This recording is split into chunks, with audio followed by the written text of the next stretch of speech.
Kashi news channel, सच है तो बोलेगा। राष्ट्रीय पिछड़ा मुक्ति मोर्चा के राष्ट्रीय उपाध्यक्ष डॉक्टर राजेंद्र पटेल ने जनगणना में ओबीसी जातियों का अलग कॉलम न दिए जाने को लेकर सरकार पर गंभीर आरोप लगाए हैं। उन्होंने कहा कि जनगणना की अधिसूचना में ओबीसी के लिए अलग से जातीय कॉलम न होना पिछड़े वर्गों के साथ धोखेबाजी है। साथ ही उन्होंने कहा कि सामाजिक न्याय के लिए सही आंकड़ों की जरूरत होती है, लेकिन आज तक पिछड़े वर्गों की जाति आधारित वास्तविक जनसंख्या और उनकी सामाजिक आर्थिक स्थिति का पूरा डेटा सार्वजनिक नहीं किया गया है। बता दें कि उन्होंने बताया कि 30 अप्रैल 2025 को भारत सरकार की कैबिनेट ने 2027 की जनगणना में व्यापक जातीय आधारित गणना को मंजूरी दी थी, लेकिन 22 जनवरी 2026 को जारी जनगणना अधिसूचना में हाउस लिस्टिंग चरण की प्रश्नावली में ओबीसी और अन्य जातियों के लिए अलग कॉलम नहीं दिया गया है।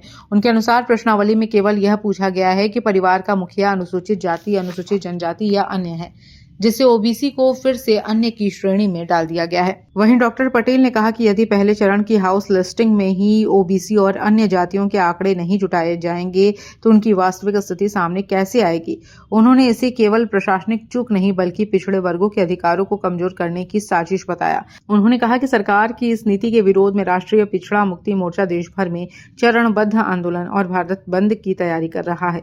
संगठन ने सरकार से मांग की है कि आगामी जनगणना में ओबीसी और सभी जातियों का अलग अलग कॉलम जोड़ा जाए ताकि उनकी वास्तविक जनसंख्या और स्थिति के आधार पर शिक्षा, नौकरी और राजनीतिक प्रतिनिधित्व सुनिश्चित किया जा सके। विरोध प्रदर्शन हमारा ये है कि बहुत लंबे समय से राष्ट्रीय पिछड़ा वर्ग मोर्चा, भारत मुक्ति मोर्चा, वाम सेवक और इसके सभी आप संगठन पिछड़े वर्ग की जाति आधारित जनगणना, उसके साथ साथ सभी जाति समूहों की जनगणना की मांग कर रहे हैं।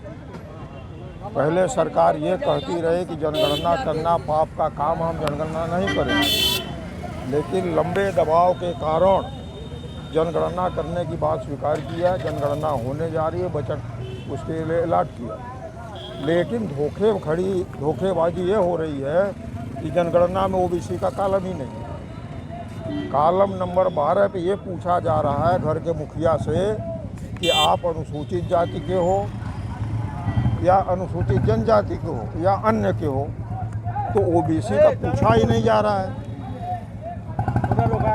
जनजाति गणना हो रही है, अनुसूचित जनजाति की गणना हो रही है, ओबीसी को ही नहीं, ओबीसी को अन्य के साथ गिना जा रहा है, तो ओबीसी की संख्या आएगी नहीं, न तो जातिवार संख्या गणना आएगी। तो क्या मुख्य मांगे हैं? जो हमारी मुख्य मांग है कि गणना हो और संख्या के हिसाब से हिस्सेदारी तय हो, जिसकी जितनी संख्या भारी उसकी उतनी हिस्सेदारी।